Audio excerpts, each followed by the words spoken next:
Bonjour et bienvenue sur la chaîne de Petit à Petit. Je m'appelle Sophie et je vous partage mon combat contre l'obésité. J'ai déjà perdu 33 kilos. Je pesais 97 kilos au mois de septembre 2019 et aujourd'hui je pèse 63 kilos pour 1,55 m. Donc oui, j'ai perdu 33 kilos. L'aventure ne s'arrête pas là. J'espère qu'il y aura une suite à tout ça, sachant qu'en plus il me manque plus que 3 kilos pour atteindre un IMC normal. Et il y aura une suite. Enfin, on en discutera quand je ferai le bilan de cette année de perte de poids. Aujourd'hui, je vais vous parler de ma perte de poids pendant ces 2 semaines de vacances. Donc, j'ai perdu 1 kilo en me faisant bien plus plaisir que le reste de l'année. Mais avant tout, je vous invite à consulter ma première vidéo si vous ne l'avez pas déjà vue avant de regarder celle-ci. Comme ça, vous suivez à peu près mon parcours et vous savez où j'en suis aujourd'hui. Ce sera plus facile pour la compréhension de cette vidéo.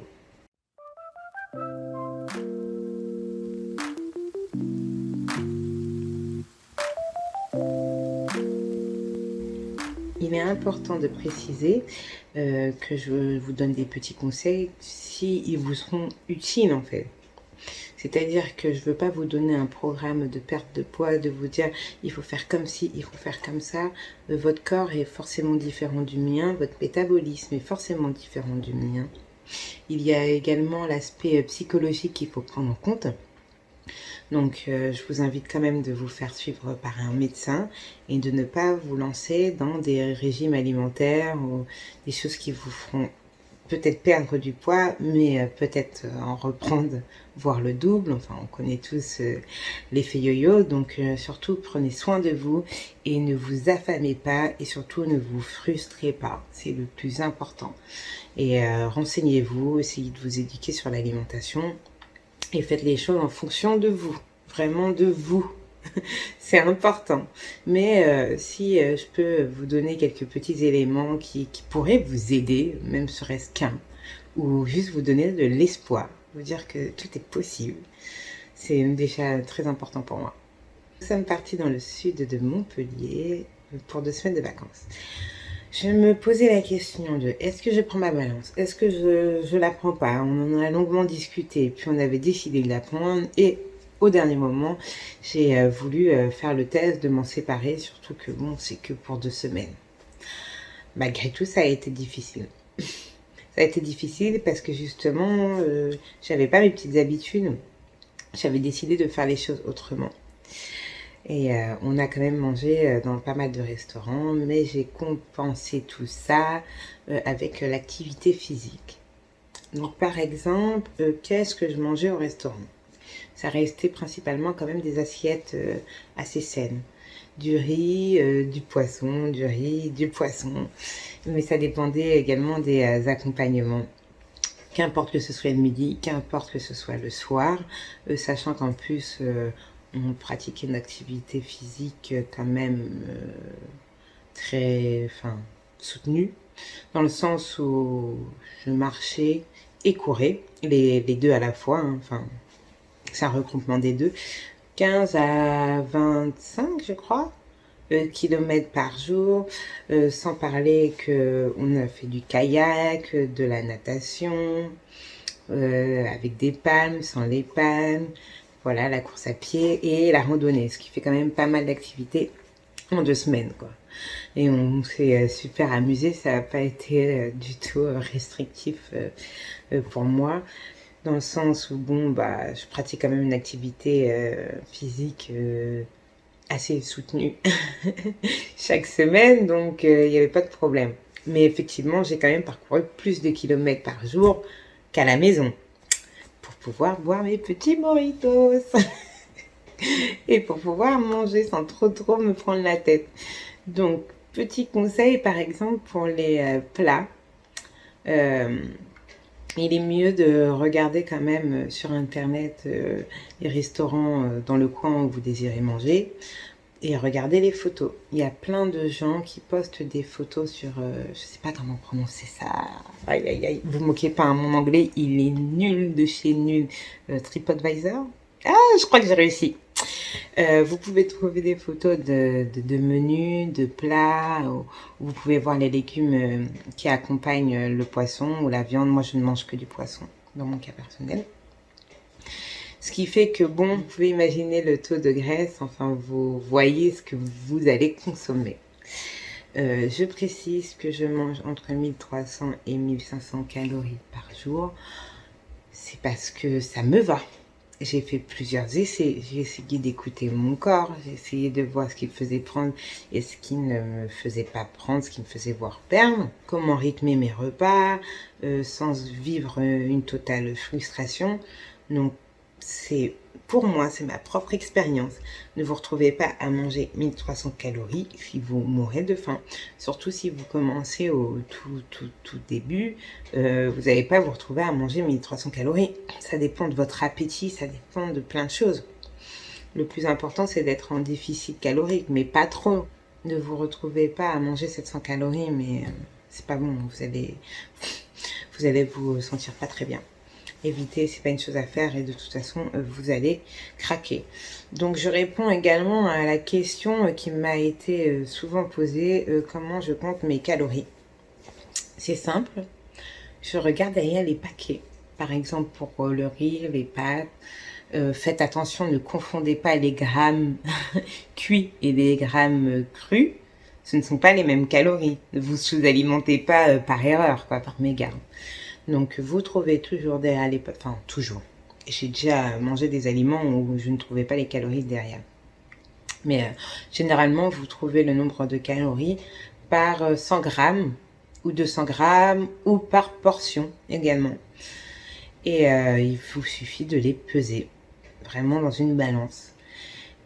Pour les fruits, les légumes, etc., vous avez des tableaux sur internet que vous pouvez comparer parce que d'un tableau à un autre, il n'y a pas non plus le même nombre de calories. Donc, vous faites votre petite popote et c'est pareil, c'est à 100 grammes. Donc, si vous pouvez couper vos fruits, coupez-les. Comme ça, vous savez à peu près combien de calories vous consommez. Donc, j'ai fait comme ça pendant 1 an. Mais maintenant, je vous avouerai que c'est pénible. C'est pénible au début, c'est fatigant. Et au fur et à mesure du temps, j'arrivais à voir à l'œil si ça me convenait ou si ça me convenait pas. Donc, je sais à peu près combien fait 100 grammes de riz cuit parce que j'ai des habitudes alimentaires. Voilà. Et encore, je dis que je compte. Grosso modo, je les compte même pas au final parce que je regarde mon assiette.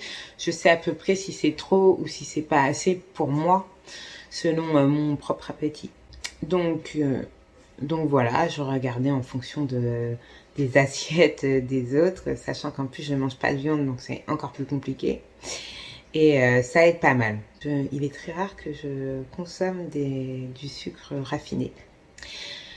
Sauf avec les cocktails cet été, j'y suis allée quoi. J'y suis allée et j'utilise des petits sticks de stevia pour tout ce qui est le café, le thé. En gros, dans tous les aliments où je veux rajouter un goût sucré sans forcément mettre du sucre à l'intérieur. Je ne suis pas là pour vous dire que le sucre raffiné c'est bien ou c'est pas bien. C'est juste si vous voulez avoir une alternative. Je vous ramène le paquet. Je ne vous ai pas ramené le paquet, mais je vous montre le stick. Donc c'est plutôt pas mal parce qu'on peut l'amener partout. On peut l'amener partout pour boire un café. Franchement, je trouve ça nickel. Pour moi, c'est un réel goût sucré. Pour ma maman, c'est pas très bon, donc il n'y a pas d'aspartame. Normalement, c'est totalement safe. Mais bon, renseignez-vous, on ne sait jamais. Mais j'ai regardé, tout est ok avec le stevia. Et il y a tellement peu de calories dans un stick qu'il considère qu'il y en a 0. Donc, je trouve que c'est une alternative super chouette. Donc, c'est une habitude que j'ai gardée de chez moi. Mon petit pur via stevia que vous pouvez trouver vraiment en grande surface ou même dans les petits magasins de quartier. Moi, j'en ai trouvé et j'en ai trouvé sur mon lieu de vacances. Donc, j'étais quand même partie avec quelques petits sticks.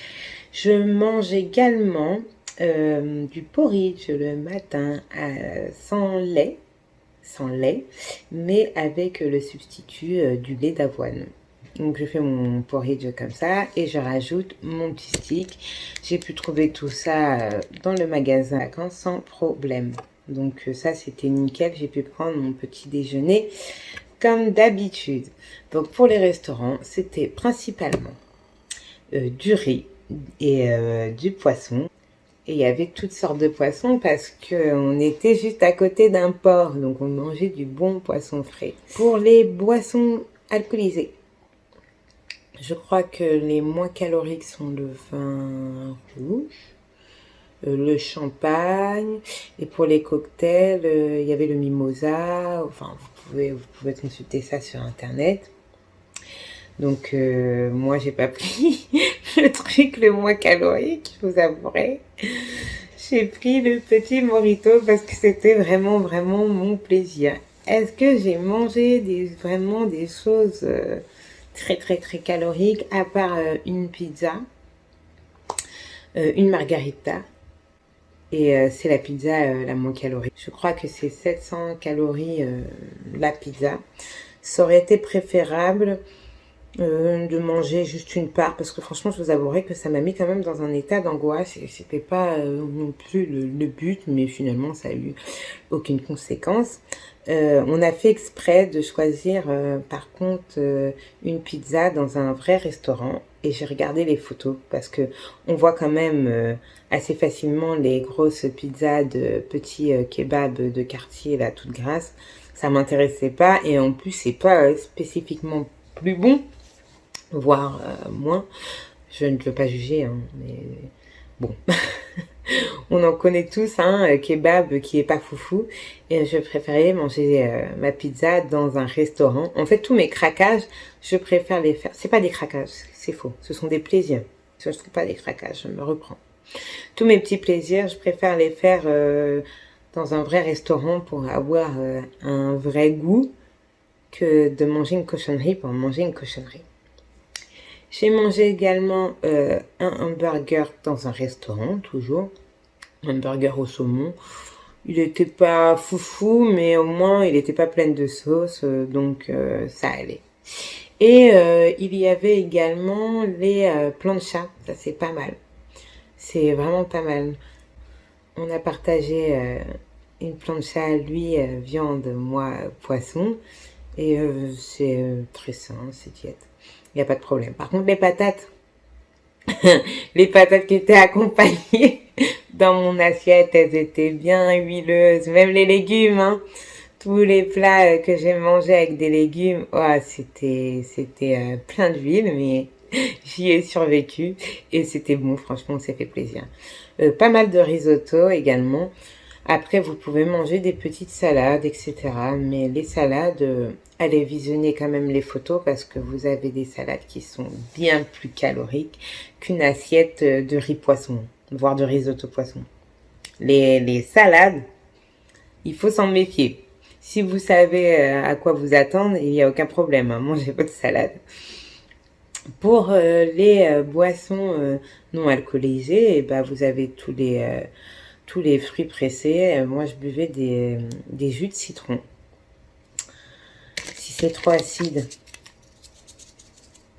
voilà, j'ai ajouté ça. C'est pas sponsorisé, hein. De toute façon, personne ne me connaît, donc c'est pas eux qui vont me sponsoriser.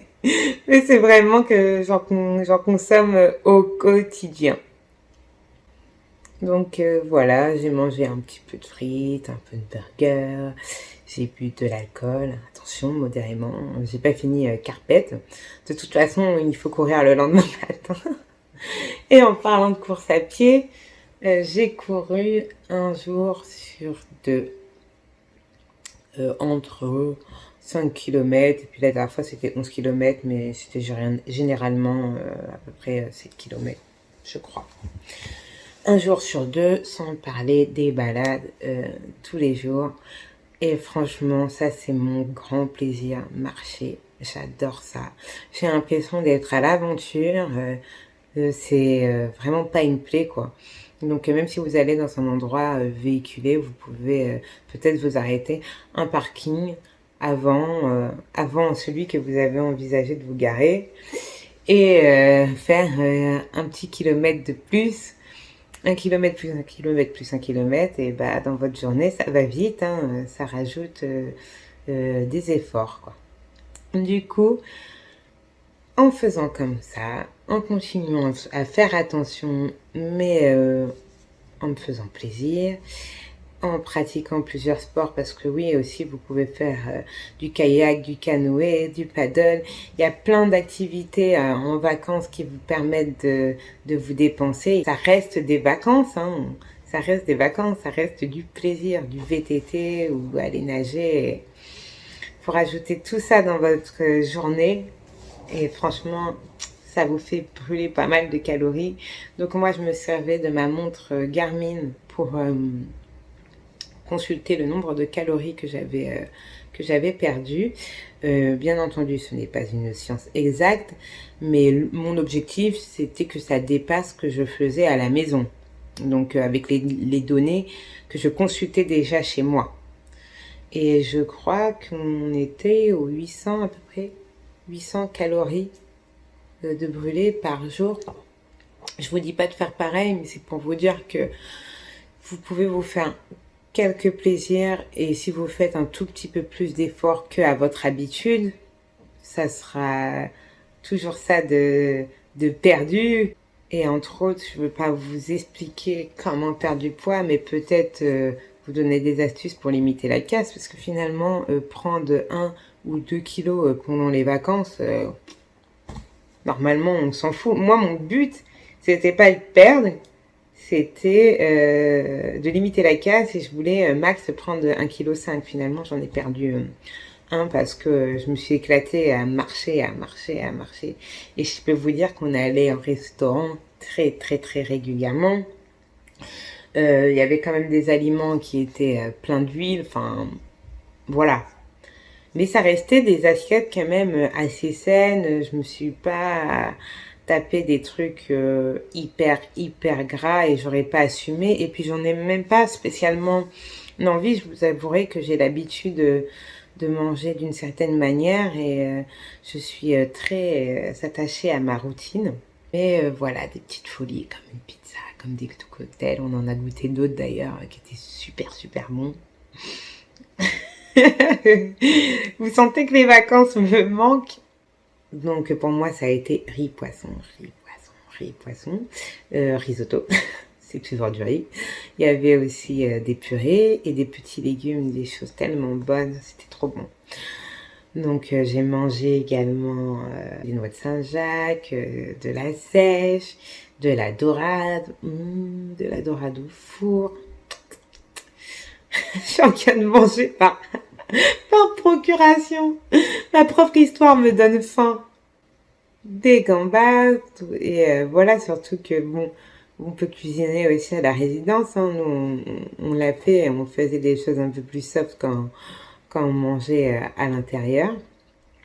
Même des petits sandwichs, etc. quand on partait parfois à l'aventure pour pas crever de faim. Et les fruits, c'est la vie. Mais là où je suis fière de moi, c'est que je me connais, en fait. Je suis pas obligée de rester fixée à cette balance. C'est pas plus mal, parce que finalement j'ai fait une sorte de désintox. Il faut que je m'écoute un peu plus, et on apprend au jour le jour, et je vais essayer de m'améliorer là-dessus. Surtout que c'est bientôt fini, donc je vais la lâcher un peu, cette balance. Mais voilà, il faut avoir confiance en soi, et on peut faire sans.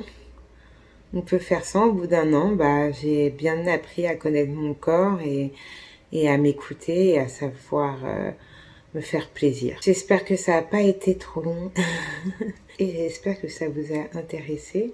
Je vous remercie de m'avoir écouté, et je vous dis à très bientôt pour une nouvelle vidéo. J'espère que ça sera la vidéo du bilan.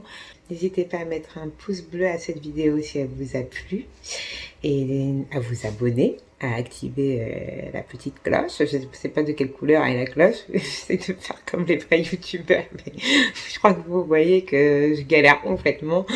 Mais bon, si vous voulez me suivre vraiment dans mon quotidien, n'hésitez pas à me suivre sur Instagram ou sur Facebook au même nom que ma chaîne YouTube. Dans tous les cas, vous trouverez les liens dans la description de cette vidéo.